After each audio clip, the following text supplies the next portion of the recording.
Bem-vindos mais a um Crouch Talks, terceira temporada, temporada sem filtro, onde a gente traz líderes de negócio que destravam o crescimento. E hoje eu tô com uma convidada aqui super especial, ela é CMO, vou contar um pouquinho mais, uma trajetória incrível, é amiga, cliente, já ajudou muitos empresários aí a destravarem o crescimento dos seus negócios e hoje vai compartilhar algumas coisas aqui das suas estratégias. Estamos aqui com a Vanessa Sebenello. Obrigada, Gabriel. Obrigada pelo convite. Obrigada, pessoal. Eu espero poder dividir com vocês, inspirar e contar a verdade mesmo. Eu adoro o termo sem filtro, porque a gente sabe que o digital está muito fantasiado e a vida real é um pouco diferente do que contam, né? Com certeza. E, Vanessa, começando nessa parte do sem filtro, conta como é que foi largar uma carreira estável de executiva, de grande empresa lá, diretora de marketing, para se tornar CMO as a Service, né? Começar a vender sua expertise como serviço. Olha, Gabriel, não é uma jornada muito simples. E eu gosto muito de trazer isso. Então, assim, a gente tem uma série de profissionais do digital que começaram a pontuar a seguinte coisa. Ah, mas não sei quem é CLT. Ah, mas não sei quem é empreendedor, não sei quem é empresário. Então, ser empresário ficou chique. A questão não é ser o chique ou não quero ser CLT. Para mim, a minha história pessoal foi assim de muitos anos trabalhando, trabalho desde muito cedo, já empreendi também, já passei pela fase que não deu certo. Então, eu sabia que se eu tomasse a decisão de sair do mundo corporativo, eu precisava me preparar. E quando o pessoal me pergunta, mas qual é o preparo ideal? Não tem muita receita, mas eu contando a minha, eu acho que pode ajudar quem está me ouvindo. Então, se você quiser, tomou a decisão de sair da carreira executiva, os próximos passos. Primeiro, você precisa de um mentor para te ajudar. Porque é sim uma jornada. Isso não é termo marqueteiro. É uma jornada porque não é assim, decidir sair. Não.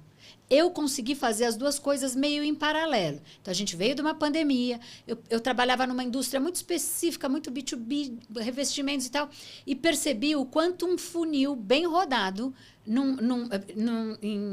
com ferramentas digitais, quanto ele poderia trazer resultados. Então, eu falei, puxa, aquilo começou a me interessar bastante. Comecei a dividir com outros profissionais de marketing. Comecei a dividir, inclusive, esse tipo de informação e trocar ideias com outros negócios da cadeia produtiva, na qual estava a indústria que eu trabalhava. Então, o que eu quero dizer? Então, eu trabalhava na indústria, comecei a trocar com revendas, com arquitetos, com marceneiros, com profissionais do setor. E eu comecei a ver resultado nesses negócios, em empresas menores, quando eu comparo na que eu estava. Então, quando eu vi esse movimento, eu vi uma oportunidade. E vi muitas indústrias B2B, Gabriel, precisando desse expertise digital também. Uhum. Como que é o negócio B2B? O B2B funciona muito no relacionamento, Sim. no nicho que ele está. Então, o nicho já conhece aquela empresa, já rotulou aquela empresa. Uhum. E o que o digital fez? O digital transformou o marketing, porque o digital é sobre distribuição, é sobre canal. Né? Então, quando a gente pensa nos 4 P's, produto, preço, praça, promoção, então, praça. O que eu quero dizer com isso? Se a informação chega em outras vertentes, então é muito mais fácil você divulgar qualquer negócio que seja. Só que, obviamente, com estratégia. E aí, voltando na minha trajetória, por que isso foi tão importante? Esse foi a minha tomada de consciência. Porque eram 26 anos trabalhando como executiva, como profissional de marketing. Trabalhei em compras, contas a pagar também, isso tudo me ajudou.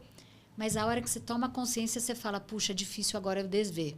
Então, eu vi, tem oportunidade. E o que você poderia aconselhar para as pessoas? Porque, assim, você está executiva de marketing, está estável, está ganhando X. Na hora que você vai sair para empreender, você não sabe como vai ser. E, normalmente, você vai ser X dividido por 3. Você vai começar a ganhar.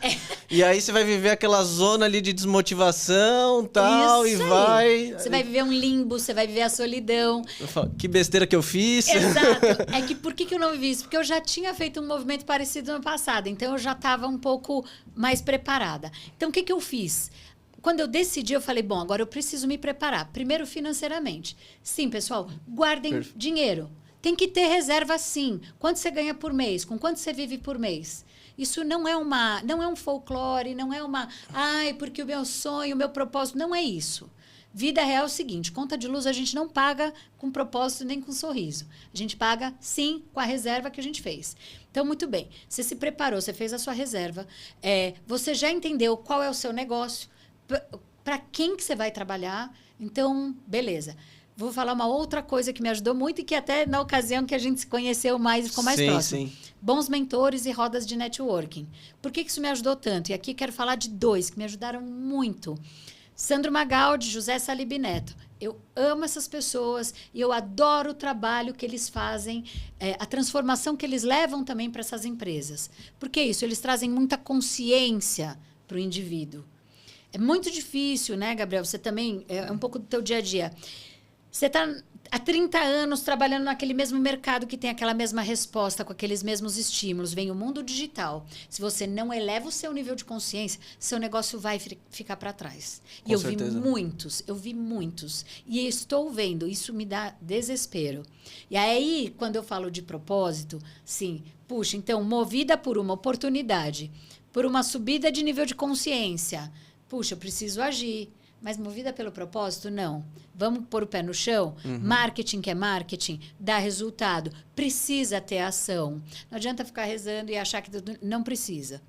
Uma coisa que para mim também foi fundamental. Eu me reconectei com a minha espiritualidade. Então, antes de eu sair, eu fiz uma viagem para Israel, que realmente foi transformadora. Eu fui com um grupo de empreendedores, também fui pesquisar algumas startups. Mas o ponto fundamental aqui é, que dica que eu dou? Primeiro, prepare-se financeiramente. Segundo, tenha bons mentores e boas rodas de networking empreendedor.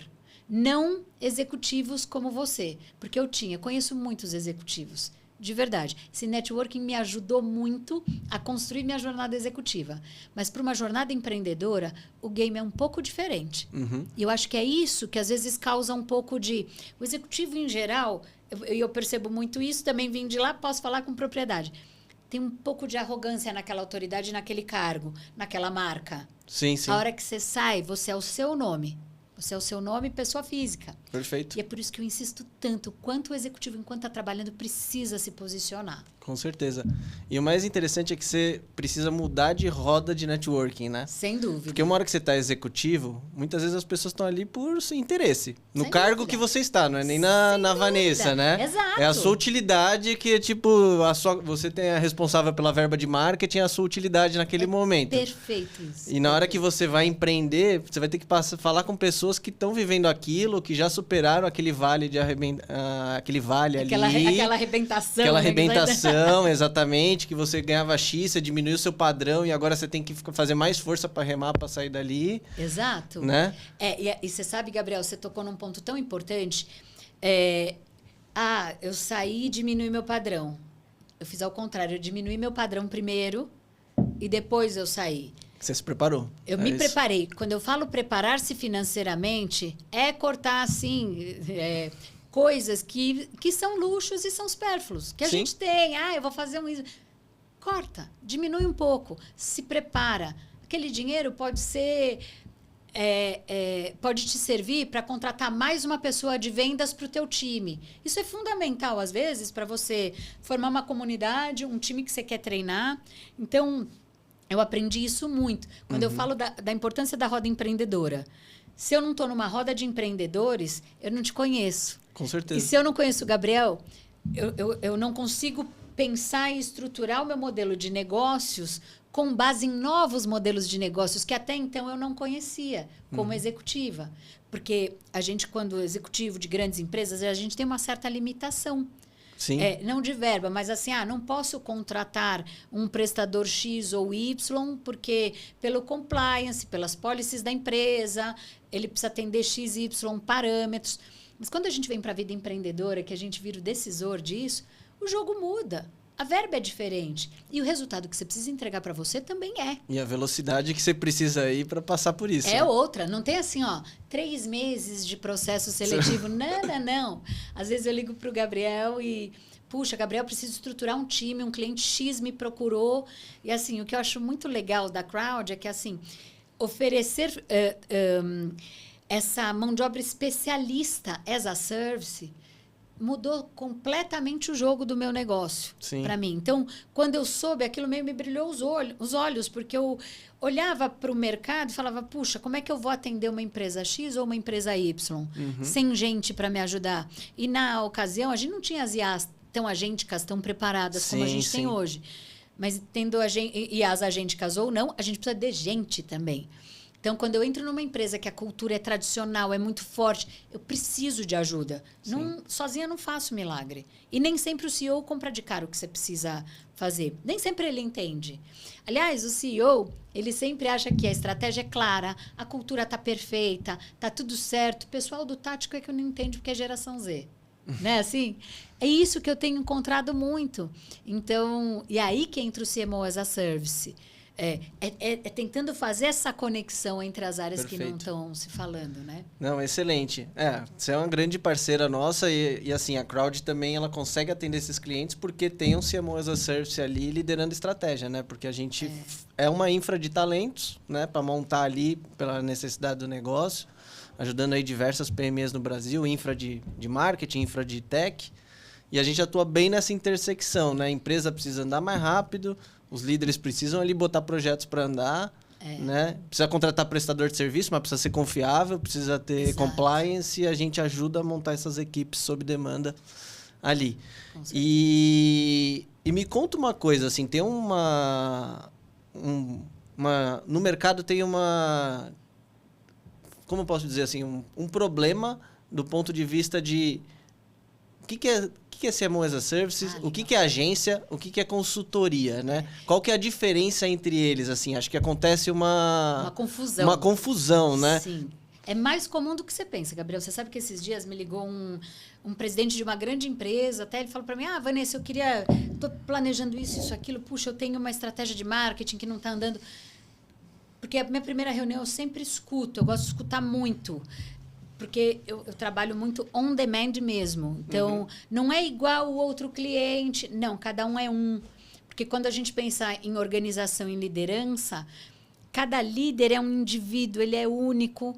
Então, se eu não penso assim, eu não entendo a organização dele. Então, isso eu aprendi muito ao longo desses 3 anos aí, já quase 4 de empresa. Então, assim, qual é a diferença disso tudo, Gabriel? E por que eu estou trazendo? Quando a gente fala de branding e de marketing, e marketing é sim a ponta de lança do negócio. É quem pega a estratégia aqui e faz acontecer em todos os cantos da empresa e no mercado. E olha a responsabilidade do marketing, olha o que aconteceu. O marketing, como ponto estratégico, olha, as ambidestrias são muito interessantes quando a gente analisa. Então, é o curto prazo e o longo prazo, porque hoje o marketing responde por vendas e resultado de negócio. Então, é o criativo, mas ao mesmo tempo é o analítico. Sim. Então, quando você olha aquilo, você fala assim, puxa, que perfil que tem o seu CMO? Onde entra o CMO as a Service? E que eu acho que aí eu já quebro muita barreira de cara. Tem CMO que fala, não precisa de CMO, já estou aqui. É ou não é? Tem muito CMO que acha, não preciso de gente para me ajudar. Em geral, dificilmente o CMO ele tem essas duas características de análise e de criatividade. E o marketing não anda sem as duas coisas juntas. Eu, graças a Deus, como vim de uma época mais analógica, a gente era obrigado a se especializar nas duas coisas, a ser mais ambidestros. Os nossos perfis eram mais assim, porque sem o mundo digital, eu não precisava ser tão analítico, mas eu desenvolvi essa skill, primeiro também um pouco do meu background, eu vim da área financeira, né? Vim de compras, e vim de compras também, mas hoje existe uma linha muito tênue, o CMO ou ele é mais criativo ou ele é mais analítico. E quando eu falo de growth, o growth, às vezes, responde para o marketing, às vezes existe uma área de resultados e às vezes existe uma área comercial. Mas o marketing está lá transitando, essa é a grande verdade. Sim. Então, o CMO as a Service veio como um apoio do CMO.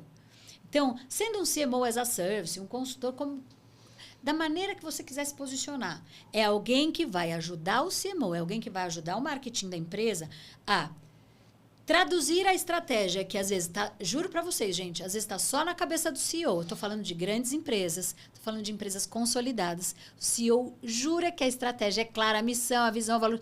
Não é. Quando você pergunta média gerência, eu não estou falando de uma galera mais júnior, não. Eu estou falando de média gestão. O pessoal não entende. Não traduz o que aquele CEO quer dizer. Não traduz o que uma, sei lá, na Saint-Gobain a gente chamava de branch, né? Mas não traduz o que um headquarter quer trazer. Então, sabe, Gabriel, existe uma grande dissonância entre o que a empresa espera do executivo, o que o executivo espera de uma média gestão e o que uma média gestão espera de um plano tático, de uma operação. Então, onde entra o CMO as a Service para detectar exatamente isso e sanar? Então, ele é alguém que está dentro da tua organização. Essa é a diferença. O CMO as a Service vai entrar para entender a estratégia da empresa, traduzir para o marketing. Quando chegar no marketing, como isso vira? Tática, operacional e resultado. Porque é o que todas as empresas precisam. Então, quando eu falo que precisa existir um marketing estratégico, ele precisa trazer resultado. E aí, esse é um CMO as a Service. O que é um consultor? O consultor vai lá e ele te ajuda numa dor. Então, vamos dizer, eu estou, sei lá, com alguma questão prática de isso, eu posso até dar um exemplo, porque eu também trabalho como uma consultora, eventualmente. Eu estou com um problema num processo X, porque tal campanha não dá certo. Calma, vamos analisar a campanha. Aí eu vou lá de novo. Onde eu vou buscar essa informação? Na estratégia da empresa, estratégia do marketing, times, como estão as lideranças, como está o desenho de processo, qual que é a jornada desse cliente. Esses dias eu fiz um desenho de jornada, até com o pessoal da Crowd me ajudou. Sempre a Crowd. E assim, olhando para a estrutura que o CX da empresa desenhou, o CX desenhou para ele mesmo, sem olhar para o cliente. Isso não existe mais, gente. Sim. Então, assim, só que isso dentro da empresa é uma miopia. E, às vezes, o conflito entre os líderes é tão grande que, sim, precisa vir alguém de fora para apontar isso. Então, esse é o papel de um consultor. Ele pega algo pontual. Eu estou trabalhando, por exemplo, num projeto... na verdade, posso falar que são 3 projetos de stands diferentes, para 2 feiras diferentes. Então...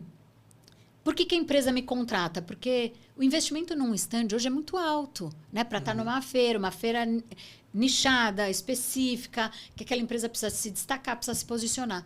Qual é a diferença de um CMO as a Service ou um consultor dentro desse projeto de stand? Bom, no meu caso, eu tenho bons contatos com montadoras, conheço muito de revestimento, sei onde dá para reduzir custo e tudo mais, e sei desenhar uma jornada perfeita para que aquele cliente... tenha percepção de marca e consiga entregar o resultado para a empresa. Perfeito. Senão não tem sentido nenhum. Você só vai ter um stand bonito. Ou um stand nem tão bonito, mas com 40 coisas que não se conversam entre si. E onde entram as agências aí, Gabriel? Que às vezes eu contrato agências também. Às vezes não adianta eu contratar um designer, um web designer, um social media. Às vezes eu realmente preciso contratar uma agência. E a agência, ela faz o quê? Claro que ela ajuda no desenho de estratégia. Tem agência até cobrando por planejamento estratégico. O que eu acho que... E falar, seu planejamento estratégico de marketing é uma piada, desculpa. É planejamento de campanha digital. Isso não é estratégia de marketing. É a sua estratégia para o digital. Quando a gente fala de marketing, a gente fala de online, offline. A gente fala do relacional, do posicionamento dos executivos, da cultura da empresa. É uma maneira fácil de vender e escalar um negócio? Sim, mas nenhuma empresa de marketing digital vai desenhar teu planejamento estratégico de marketing. Sim. Mesmo que a tua empresa seja só digital. O modelo da Crowd é 100% digital. Sim. Mas olha o relacional. Entende o que eu quero te falar? O seu marketing ele não é só digital. Então não adianta achar que comprei o planejamento com a agência tal. Eles fizeram um belo desenho de campanha para você e tá tudo certo. Eu sou contra, assim, é a promessa que não é entregue. Sim. Então, quando um executivo me procura ou um CEO me procura, será que você me ajuda nisso, isso, aquilo? E aí, eu estava até contando, né? No caso dessa empresa, puxa, minha empresa nem está tão posicionada, tudo mais. Deu, sei lá, 10 dias, ele até comentou comigo assim, puxa, não, a gente resolveu rever aqui, a gente vai contratar a agência. Não, tá tudo certo. Quando eu olho hoje a página da empresa, nada está acontecendo. Porque está esbarrando no ponto que precisa ter alguém ali para destravar na empresa. Ou seja, os sócios têm uma ideia e têm uma estratégia na cabeça. O restante do time não tem. E a pessoa do marketing está nesse meio do caminho sem entender o que está acontecendo. Onde entra o CMO as a Service?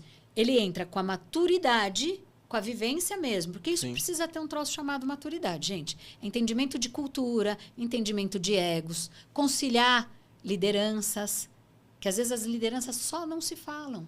Só não estão falando a mesma língua. Aí eu sento numa mesa e já consigo entender isso.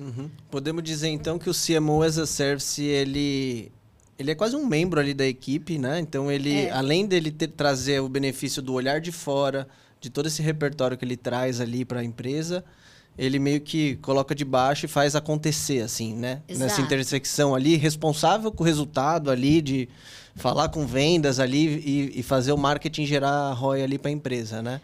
É perfeita. A tua colocação é exatamente essa. Ele é um executivo da empresa. E aí tem um dado, Gabriel, que é bem interessante, né? Saiu no meio mensagem, isso já tem um tempo. Por que o CMO as a Service? Não, mas eu vou ter um cara estratégico terceiro, porque essa é uma grande objeção das empresas. Esse é um ótimo negócio. Hoje um CMO, ele vai ter um salário lá de 50, 60 mil reais piso, fora bônus, 13º, enfim. Quando ele contrata um CMO as a Service, quando uma empresa contrata um CMO as a Service, ela não tem grande parte desse investimento no profissional. E o profissional, ele tem chance de trabalhar outras frentes. Então, esse dado do meio mensagem é o seguinte: hoje, o CMO de uma empresa, ele trabalha na estratégia mesmo e fazendo toda essa interlocução e essa coisa toda acontecer, cerca só de 30% do tempo dele. Então, esse movimento do Open Talent que a gente vem falando, enfim, ele já acontece nos Estados Unidos há um tempo. Ele veio para o Brasil como um modelo de sucesso. Sim. Eu conheço alguns CMOs. Quando eu saí, eu não conhecia nenhum. Agora começaram a aparecer já alguns muito competentes também. Cada um tem a sua expertise. Mas o grande ponto-chave aqui é bom para a empresa, porque a empresa talvez não precise de um CMO tempo integral. Com certeza. E, por outro lado, para esse profissional, assim, se ele está numa empresa e 30% do tempo dele é estratégia, o que ele faz com 70% do tempo dele? Operação. Ele vira um profissional caro para a empresa. Sim, é o mais caro possível. Sem dúvida. Ele fica desmotivado. E aí começa a chegar numa certa etapa da vida, ele fala, pera, estou aqui fazendo trabalho operacional, poderia estar... Ele desmotiva, o empresário acha que está pagando muito e fica nessas duas contas, né? Exato. E o CMO as a Service, Gabriel, que é muito bacana, é assim, ele nos abre o horizonte para quem trabalha como CMO as a Service, né? E agora falando do lado bom, né? Nem tudo são incertezas. Depois que você estrutura um networking bacana, a tua oferta de trabalho, a tua oferta de serviços começa a ficar mais clara, você consegue oferecer para as empresas outros tipos de serviços que são... você pode participar de um conselho consultivo, como eu tive um convite para ir, estou até bem animada, breve novidades. A gente amplia o espectro de visão de uma maneira que, assim, eu gosto de brincar, você não consegue desver mais, né? Então... Para mim, é completamente motivador, é desafiador, claro que é, porque todo dia você tem um business que... Eu vou de business desde um fabricante de esquadrias de alumínio, um escritório de advogados criminalistas, que são muito renomados, então o cuidado com a informação é diferenciado, empresas de cibersegurança, softwares as a service, que eu já trabalhei algumas. Então, é um posicionamento que vai desde a empresa mais tradicional, que precisa desse trabalho, né? Trazer essa atualização de tradição para um digital. São empresas que são essencialmente digitais e que precisam trazer mais esse relacional para o offline. Então, quando a gente pega esse mix de negócios, até mesmo entre eles tem match. Sim. Então, por isso que eu te falo, como é bacana a gente ter esse networking à nossa disposição, essa mão de obra especialista, qualificada, técnica, que me permite formar o time e atender aquela empresa.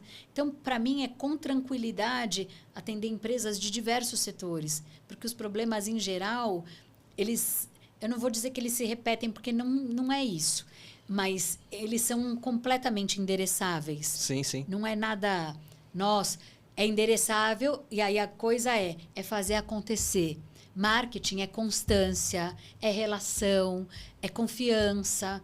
Então, por isso que eu te falo, como é importante o marketing entender o que aquela empresa faz, qual a proposta da empresa, né? E eu insisto tanto nisso.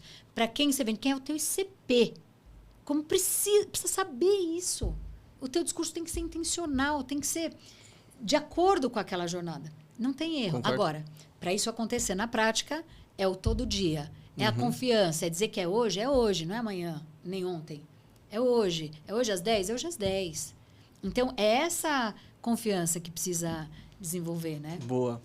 E como que você lida com uma parte mais polêmica ali, quando você está atuando como CMO as a Service, Aí você tá ali, o marketing lá com a função de gerar leads e tal, né? Vendas com a função de fechar ali, converter isso para dentro, né? E aí, normalmente tem aquela briga, né? Vendas fala, tá pouco lead, o lead tá desqualificado. O marketing, ele tá demorando para atender o lead, tá atendendo da maneira errada, né? Então, como é que você lida com isso? Ô, Gabriel, você sabe que essa é uma baita provocação, né? Mas você sabe que o que é bacana é que, assim, eu vim de universos que eram exatamente assim. Então, mas vendas não vendeu porque o marketing não entregou. Mas o marketing... Enfim, então, o que eu adoro provocar os dois lados. E hoje já existem áreas que você tem um CRO, o cara é o Chief de resultados. Sim. Ele não é mais o marketing, ele não é mais vendas. Então, ele é obrigado a conciliar essas duas pontas, o que eu acho muito saudável. Mas a grande questão aqui é assim, e se você está nessa situação, meu amigo, pode fazer isso que eu juro que dá certo. Você tem que chegar no teu marketing, entender qual é a jornada, quais são os pontos de contato que aquele teu lead tem com a marca, até que ela vire venda. Tem um dado muito interessante do Gartner, que ele fala assim, que quase 80% da jornada de compra de um lead B2B, ela acontece antes de entrar em contato com a área de venda da empresa. Então, marketing organiza a tua casa. Não vem me dizer que não tem lead, porque tem. Tem mercado para o teu produto, a não ser que o teu produto não tenha mercado. Máquina de escrever vai ser um pouco mais difícil de achar mercado. Sim. Então, tudo bem. Consigo entender, porque aí é modelo de negócio obsoleto, aí a discussão é um pouco diferente. Agora, se teu produto é bom, tem mercado, você está perdendo o mercado, não vem com desculpinha, marketing. O lead já tem que estar sendo gerado. De novo, com o teu ICP, a jornada dele interagindo com a tua página, com o executivo da empresa bem posicionado. E quando eu falo executivo bem posicionado, todo mundo acha que é postar frase motivacional, a sua ida à academia, isso faz parte de posicionamento, é ok. Mas o quanto esse líder está sendo intencional no discurso dele. Então, assim, você tem uma série de elementos de posicionamento de uma empresa B2B que aquele marketing precisa fazer acontecer. Isso é área marketing. Que precisa tem lá suas metas de MQL, SQLs, enfim. Quando a gente vai para a área de vendas, o que está preguiçoso aí? Porque o marketing está mandando pouco e você? O que você está fazendo aí? Porque agora também tem a seguinte cultura. Se marketing não mandar, não fecho. É mesmo, vendas? O que você está fazendo? E o ativo. Exato. E você procurando também? Sim. Porque hoje também, né, Gabriel, com esses modelos digitais, a gente precisa tomar muito cuidado. Que vem as nomenclaturas. Você é um BDR, você é um SDR, você é um closer, você é um... Meu bem, você é vendedor. Eu sei que você... não, mas essa parte eu não faço. Tudo bem, você tem lá seu script. Mas lembra de caprichar muito nele e fazer ele para a próxima fase com a excelência que ele precisa ir. Senão ele vai bravo, vai com raiva. Ou então ele vai para a próxima fase, assim, e o vendedor começa a ligar para o cliente 30, 40 vezes, como muita gente fala. Tem que ligar, tem que ligar. Não tem que ligar. B2B precisa tomar um certo cuidado. Você pode repelir seu cliente desse jeito. Com certeza. Esse acho que é o maior erro do venda B2B. De SaaS, principalmente. Adora ficar ligando. Ligando e principalmente quando ele está ali desesperado pela meta. Aí você vê que ele já vem direto pro final. É isso aí. Sendo que é uma venda relacional, que ele precisa se relacionar antes. A pessoa precisa gostar de você antes para querer fazer negócio com você. Senão ela não quer. Senão não vai rolar, né? E se você vem... Nossa, é chato hoje, né? Porque você entra às vezes no Instagram, tá um monte de conteúdo já direto para te vender.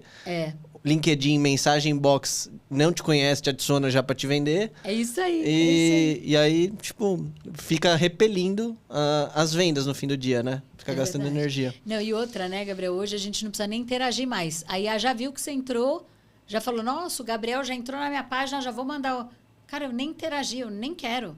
Então, esse tipo de venda meio constrangedora já não funciona mais. Sim. Que executivo que quer comprar isso?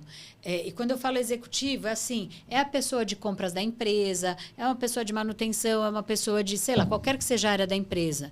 Cuidado quando for posicionar desse jeito. E posturas mais agressivas. Poxa, você viu minha mensagem e não me respondeu. Sério mesmo que é essa postura que a gente quer? Olha a importância da cultura da empresa. A nossa empresa é assim? Vende a qualquer preço? Precisa tomar um cuidado com isso. Quando a gente fala de branding e os marketings, me parece que largaram um pouco isso, até pelo próprio dia a dia que o digital traz, Olha para a cultura da tua empresa. Eu entro numa área de marketing e falo assim, quantas vezes você foi lá no teu pós-venda, no teu televendas, no teu CX? Quantas vezes você foi lá? Quantas vezes você falou para ele assim, poxa, você sabia que não dá para falar assim? Ou, por que você está aqui agora de manhã? Você sabe o que você está fazendo aqui? As pessoas não sabem, elas estão lá automáticas, bateram um ponto e estão lá atendendo ligação. Ah, não, isso é responsabilidade do cara de vendas. Mas o marketing precisa olhar isso também. Sim. Senão ele faz um esforço absurdo, conseguiu alguns MQLs que viraram SQLs, né, que são os leads qualificados, enfim. Chegou numa área de vendas e a jornada acabou aí. Eu tinha até uma série no meu Instagram que eu falava assim, parecia que o problema era de marketing, mas não era. Então, tudo está endereçado no marketing. O marketing tem que ser um grande curioso interessado em todas as áreas da empresa dele. Porque hoje o marketing é responsável... Coitado, eu tenho... Assim, o executivo de marketing hoje é responsável por tantas coisas que... Porque tudo acaba influenciando na imagem da empresa, na reputação, no branding. Ele não é só uma área de entrega de feira bonita e de rede social. Sim. Mas já não é há muito tempo. Pena que alguns CEOs não acordaram para isso, né? E falando um pouquinho dessa parte de marketing e CEOs, hoje está muito famoso aí essa estratégia de Founder-Led Growth, né? Que é o nomezinho em inglês bonito para falar basicamente CEO, coloque a cara aí nas redes sociais, começa a se posicionar, porque isso ajuda no B2B a vender. Exato. E, assim, e posicione-se para a sua empresa alavancar mais negócio. Mas olha que interessante, é isso mesmo. Mas conta um pouquinho dessa estratégia aí, o que você acha, assim? Eu acho muito engraçado, porque assim, ó, Gabriel, desde o começo da minha... Aliás, desde antes, desde quando eu estava na empresa, eu já tinha começado a me posicionar. E insistia muito para os executivos da empresa. Você não quer dar uma entrevista? Fala aqui na câmera. Sim. Eles vão lembrar. Se eles escutarem esse podcast, eles vão lembrar de mim, puxando, até arrumando, às vezes, gravata. Não, fala assim, fala assado. Preparando um discurso que é mais direcionado, mais estratégico, mais intencional. E por que eu falo isso tudo, gente? Não é que eu vou abrir a câmera todo interesseiro. Não, não, não. Posicionamento, de novo, é saber sobre o que eu vendo, para quem, que resultado eu preciso gerar. Vou dar uma entrevista para alguém, o que eu espero sair dessa entrevista? O executivo muitas vezes vai lá e fala, não, porque a gente está com um novo produto, com isso, com aquilo. Cara, você esqueceu de falar quantos anos tua empresa existe no mercado? Quanto tempo tem... Enfim, como é que essa cultura da tua empresa se formou? Por que as pessoas estão felizes de trabalhar lá? Ou fazem questão de estar lá? Então, de novo... O que é o Founder-Led Growth? Que, assim, grande parte dos empresários não conseguem falar isso. Então, tem muito cara grande no Instagram se posicionando dessa forma. Legal, tem uma audiência importante, eu não estou desprezando ninguém.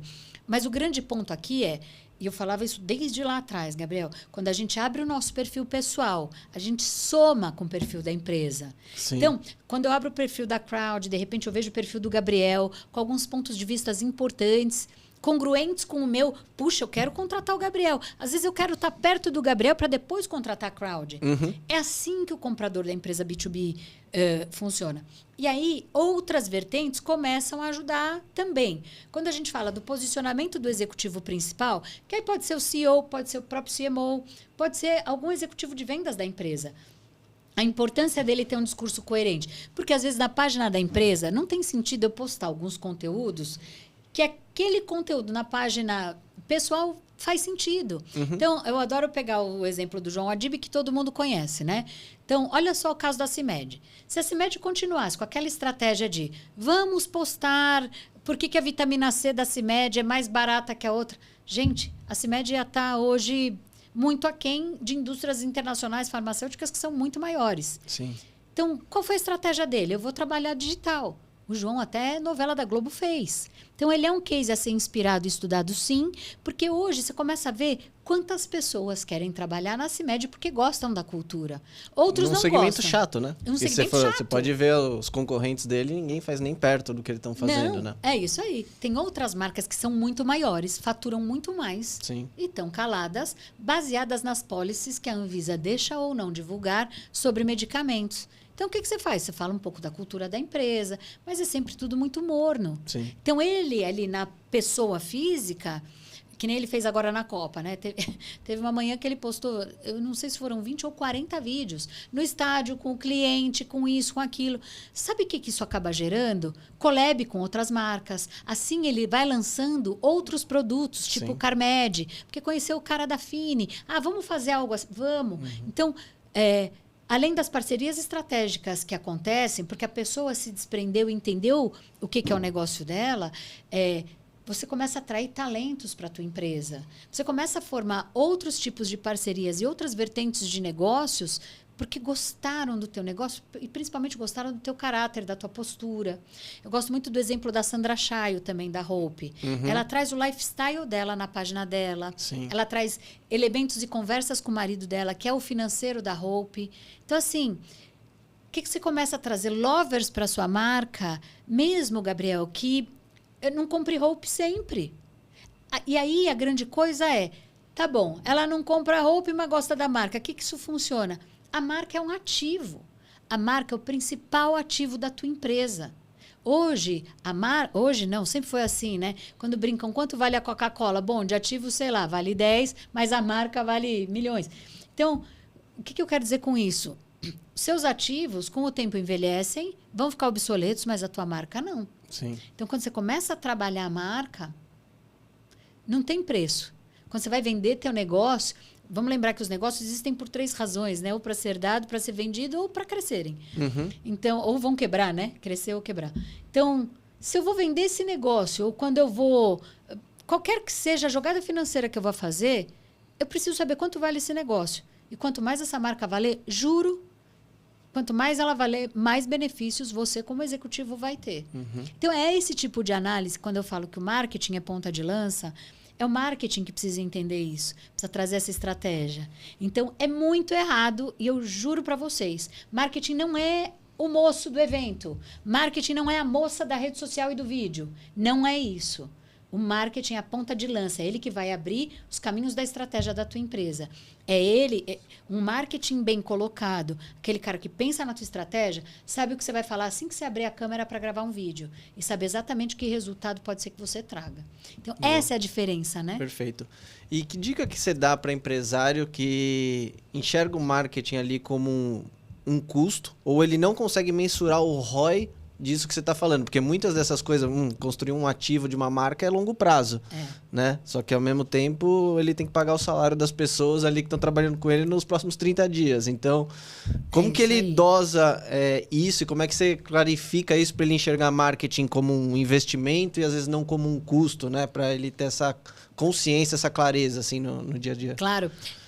E a tua pergunta é ótima, Gabriel, porque é exatamente o fantasma de 90% dos CEOs das empresas. Então, como é que eu meço o marketing? E aí eu volto lá quando eu digo, marketing precisa fazer parte do planejamento estratégico.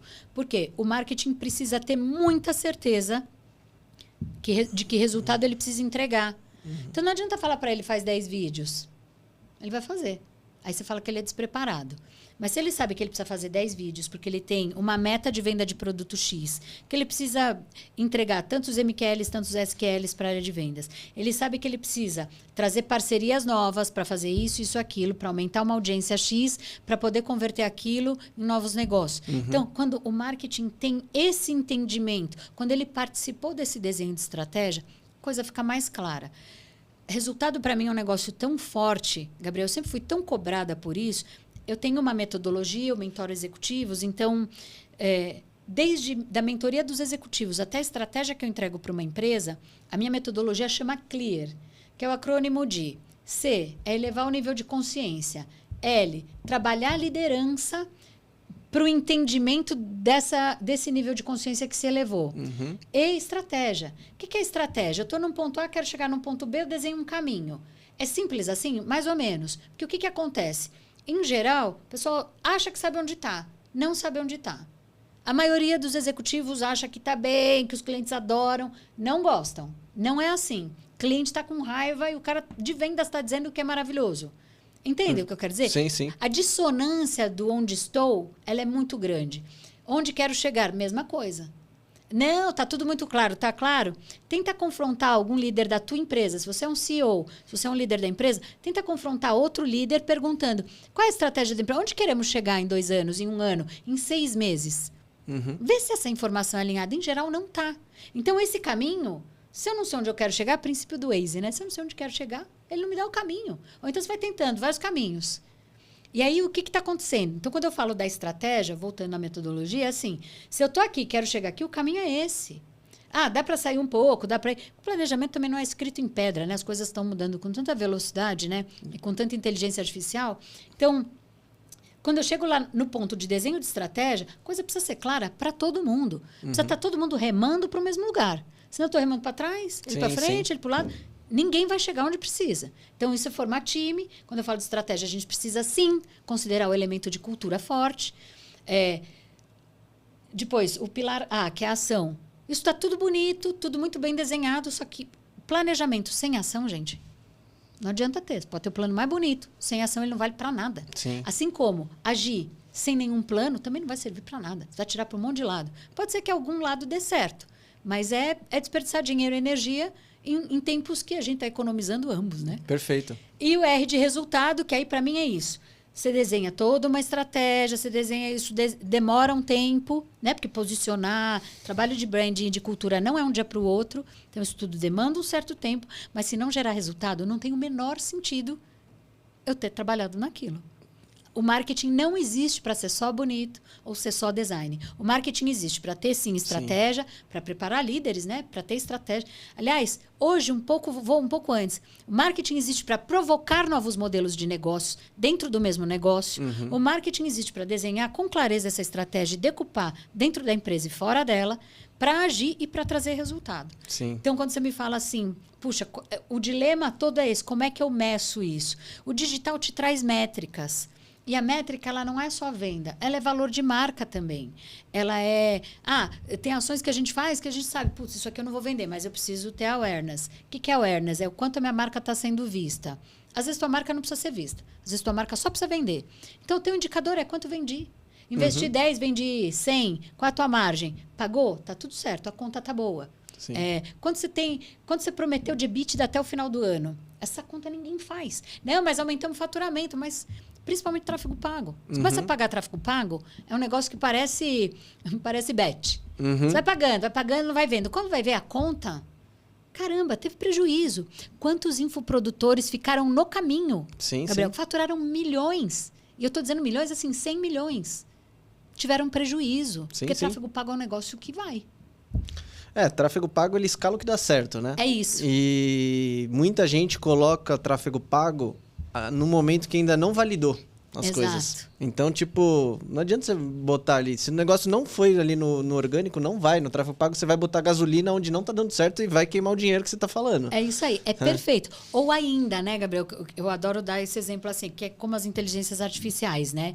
São ferramentas que têm uma potência, Sim. mas se você não sabe dirigir, é tipo dar uma Ferrari na mão de alguém que vai andar 40 por hora. Não precisa de Ferrari, bem, não gasta seu dinheiro aí, nem sua energia. Sim. Então, eu amei teu exemplo, porque é muito parecido com o que eu falo, porque assim, todo mundo acha que não, estamos na era das IAs, Sim, dos sim. agentes. Cara, calma. Volta para o fundamento. Teu fundamento está decidido, está resolvido, está feito. Exatamente. Então, precisa tomar Não, cuidado com aí é a isso. mesma coisa. Primeiro, você sempre faz o processo artesanal e ele tem que dar certo. Seja o vendedor, fazer aquela Isso. abordagem, deu beleza. Aí, beleza. Aí você deu certo, adicione IA para você escalar aquilo que tá funcionando. Senão, você vai escalar o que não tá dando certo e vai, tipo... É só gasto de token agora, né? Isso aí. Nesse caso, em vez de ser pro Google, pra Meta, você vai dar lá pro Cloud ou... né? Isso, é E isso aí vai indo. E entrando nesse assunto da IA, conta um pouquinho do que você considera que já é real, assim, tipo, putz, isso já tô vendo resultado real de IA no uso do marketing aqui, e o que ainda é promessa exagerada, que o pessoal gosta de falar na internet aí só pra hypar. Putz, tem tanta promessa para hypar. É assim, é assustador. Você vai bater 100 mil seguidores só fazendo esses carrosséis. Acreditem, pessoal, eu comprei muitas dessas mentorias, porque é óbvio, né? O meu negócio, eu preciso entender que promessa é essa, que Sim. venda é essa e que entrega é essa. Então, tudo muito quase não, agora você não precisa mais ter time de marketing. Balela. Agora, a IA me ajuda muito a... eu tenho agentes que trabalham, sim, já bem estruturados, inclusive. Tirou parte de pessoas que eu contratava? Não tenho dúvida. É fato isso.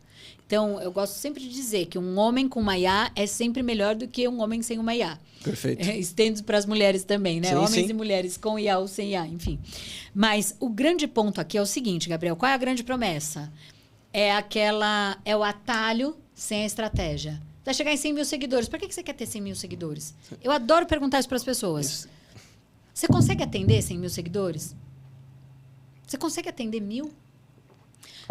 Eu estava posicionando, eu fiz um trabalho de posicionamento com uma turma de arquitetos. Aí teve um lá que falou, puxa, mas eu só tenho 200, 300 seguidores. Sério. Eu falei, para um pouco. Pensa 300 pessoas nessa sala aqui. Você tem 300 pessoas que você está conversando com elas. O que você quer dizer para elas? Entende? Quando você não souber o que você quer dizer para os seus 300 seguidores, não queira 100 mil. Sim. Você não vai administrar isso. Ao contrário, vai ficar mal para você. Eu acho que... E quero tocar num assunto bem importante que as IAs trazem, sabe, Gabriel? E o mundo digital também. Que são as métricas da vaidade, né? Eu ainda brinco. Perfeito. Da vaidade ou da verdade? Porque você quer ter seguidor, tanto seguidor. Você não consegue nem atender a base que você tem. Você não conseguiu nem ir lá no teu CRM, olhar quem pode ser cliente potencial para você e você quer mais seguidor. Você quer mais lead do Instagram. Sim. Então, por que eu falo sempre de voltar no fundamento? Não adianta, e você bem colocou perfeitamente, isso só vai acelerar o que você estabeleceu. Quando você alimenta uma IA, você alimenta do que você tem. Se você não tem o fundamento, o que é o fundamento? Para quem eu quero vender, quem eu sou, qual é a minha missão, visão, valor, ela não vai te levar para lugar nenhum. Sim. E é bem isso mesmo, né? Porque você falou número de vaidade. Porque, assim, se a pessoa tiver consciência de como funciona hoje o algoritmo da rede social, na verdade, eles igualaram todo mundo. Porque a pessoa que tem 100 mil seguidores, o negócio vai distribuir, ele distribui cada vez menos, ali para 0,5%, sei o quê. Depende, obviamente, da conta dela e do engajamento que ele vem tendo ali. É isso aí. Mas você pode fazer hoje um Reels que não mostra para sua base de seguidores, e aí que eu falo da consciência, e isso é ter 50 mil visualizações. Então, assim, você tem 300 seguidores, você tá com medo de começar porque você acha que sua base é pequena, começa, você tá igual todo mundo nesse momento. É isso aí. Os 100 mil só ajuda na métrica de vaidade, talvez ali para falar que ele é uma autoridade, se ele quer vender uma palestra, mas palestra é business dele? Não, não é. Ah, então não faz tanto sentido. Não faz sentido, isso. Né? Tipo... Ou ainda, né, Gabriel? Você colocou um ponto que eu acho que vale, tá? Então, por isso que eu fico questionando, é vaidade ou é de verdade? Porque, por exemplo, um palestrante. Então, quando eu vendo uma palestra minha, nossa, ela tem, sei lá, tantos mil seguidores. É grande, é pequeno? O que é esse universo? Eu trabalho com palestras B2B, nichadas. Um presidente de uma empresa dificilmente vai curtir um post meu, dificilmente ele vai me seguir. Que pode ser até que a mulher dele fale, o que está seguindo essa mulher aí? Sim. Mesmo eu fazendo só marketing e eu tento deixar o meu perfil estritamente profissional, trago algumas questões pessoais que eu acho importantes, que fazem diferença no meu negócio, mas enfim, que gera conexão também, com você, com a Vanessa. Sem dúvida. Mas, quando eu falo da métrica da vaidade, é o seguinte, às vezes eu tenho muitos seguidores, isso aconteceu, é real comigo, do CEO me contratar, ele não me segue, ele vê o conteúdo, ele gostou, ele foi impactado pelo meu conteúdo, ele gostou. Aliás, foi um colaborador dele que mandou. Ele ficou impactado, ele não me segue, ele nunca curtiu um post meu e o contrato foi bastante importante para mim. Então, o que eu quero dizer com isso? Precisa tomar muito cuidado. Por isso que eu falo, a gente precisa ter muita estratégia para trabalhar Instagram, LinkedIn, qualquer que seja a tua rede, TikTok. Todo mundo, não, mas TikTok eu vou lá, eu consigo seguidor. Calma, tá tão disperso isso. Você tá com tempo para gastar e dinheiro para gastar, eu acho ótimo. E não sou contra o TikTok. TikTok tem clube do livro. Então, olha como é importante a gente conhecer as diferentes vertentes, né? Sim. Mas, e eu concordo plenamente com você, o algoritmo entrega o que ele quiser. Se você realmente quer seguidor, então calma. Tem estratégia, faz as pazes com o algoritmo, você vai crescer. Vai fazer o hook perfeito, que está sendo procurado. O hook é o gancho, né? Do vídeo do canal. Sim, sim. Então, esse trabalho é numa vertente. Numa outra vertente é o seguinte, quero captar lead pelo Instagram está cada vez mais caro e mais difícil. Por isso que não existe marketing marketing meio digital, marketing meio offline também. Empresas B2B que não cuidaram do seu offline pararam no caminho também. Então, são pontas que precisam andar juntas e que hoje... Tá todo mundo muito preocupado em ter seguidor no Instagram e no LinkedIn. Nossa, não tem curtida. Pode ser que não tenha mesmo. O importante é ter negócio. Eu costumo falar que isso aí são as distrações para te tirar do seu propósito, sabe? É isso aí. E a aí. pessoa se perde ali no negócio. Mas agora você tem uma estratégia com um fundamento. Eu quero atingir tanto até o final do ano, disponibilizar tanto de marketing aqui que eu vou disponibilizar. Beleza, desenhei esses caminhos, mas vou usar um pouco meio de Waze. Se eu precisar mudar no caminho, eu vou mudar, mas eu vou chegar lá. É isso aí. E vem essas distrações de curtida, seguidores, de não sei o que e tal. E você precisa, tipo, se manter firme ali na linha, sabe? É isso aí. Até porque essas métricas, elas dizem muitas coisas também. Sim. Porque de repente você foi lá, postou, puxa vida, olha quanta gente salvou esse post. Mas por que salvaram? Em geral, quando eu posto algum modelo de desenho de estratégia, pode saber que tem salvamento pra caramba. Às vezes não tem nem tanta curtida. Sim, mas o é o público que você quer atingir? É. Hã? E aí é que eu penso, quem que salva? Bom, tá engajado. Então, assim, quando tem muita receita de muito atalho, tem muito salvamento e tem muito... E as compartilhadas são muitas. Então, assim, pequenos truquezinhos, né? Agora, se achar que o teu marketing é dica de algoritmo e como bombar no Instagram, puxa, é isso que vem acontecendo muito, sabe, Gabriel? Então, para mim, eu tô até um pouco preocupada com isso. E sinto o YouTube, sinto falta. Tem muito conteúdo, muito raso ainda. Sim. E quando eu vejo mercados extremamente especialistas, falo, puxa, que desperdício, essa pessoa não está falando sobre esse material. Não tem um podcast sobre esse material, sobre essa matéria-prima, que, sei lá, por exemplo, alumínio. Muito pouco se vê. Plástico, por exemplo. Muito pouco se sabe. Sim. Todo mundo acha, não, é poluidor. Claro que sim, tem a vertente que vai contra, que é poluidor e tal, mas calma. Como é que a gente usa isso no dia a dia? Então, quando eu falo, e eu acho que eu trago muito sempre, sabe, Gabriel, nas vertentes de negócio que eu atuo, assim, o quanto essa marca tem potência educadora. É o melhor caminho de se posicionar uma marca B2B. Educa teu público. Sim. Ensina para que serve teu insumo, teu material. Ensina para ele por que é importante ele conhecer isso, aquilo. A hora que você ensina para o seu público, você vira autoridade. Para ir para uma mesa de negociação, o caminho está mais curto, entende? Não, perfeito. E Vanessa, para a gente ir para a última pergunta. O que você faria CEO quer dobrar de empresa em 12 meses? Ixi. Que diagnóstico você faria ali? Quais são as primeiras perguntas que você faria ali para ajudar esse CEO? Ixi, primeira pergunta, assim, eu acho que a empresa, independente de eu trabalhar no marketing, enfim, a empresa ela vive do que ela vende. Né? Tá. Então, primeiro eu olharia para fora. Como estamos de volume de venda? Primeiro assim, quanto projetamos, quanto estamos vendendo? Tá, agora vamos fazer a lição de casa, vamos olhar para dentro. Como está a tua operação? Quanto está teu EBITDA? Quanto está isso? Bom, você quer dobrar de tamanho em quê? Em faturamento? Você quer, sei lá, adquirir uma outra planta? É em EBITDA? Qual é o teu resultado? Qual é o teu norte? Vai mudar a estratégia. Para dobrar. Quero dobrar o número de seguidores. É outra. Quero dobrar, sei lá, quero dobrar o meu faturamento. Isso é outra coisa ainda. Tem gente que dobra faturamento e fica no caminho. Sim, a gente perde sabe margem. muito bem. Perde margem. Aumentou o risco e... Exato. Ou se alavancou muito e perdeu aquela atração que poderia ter. Então,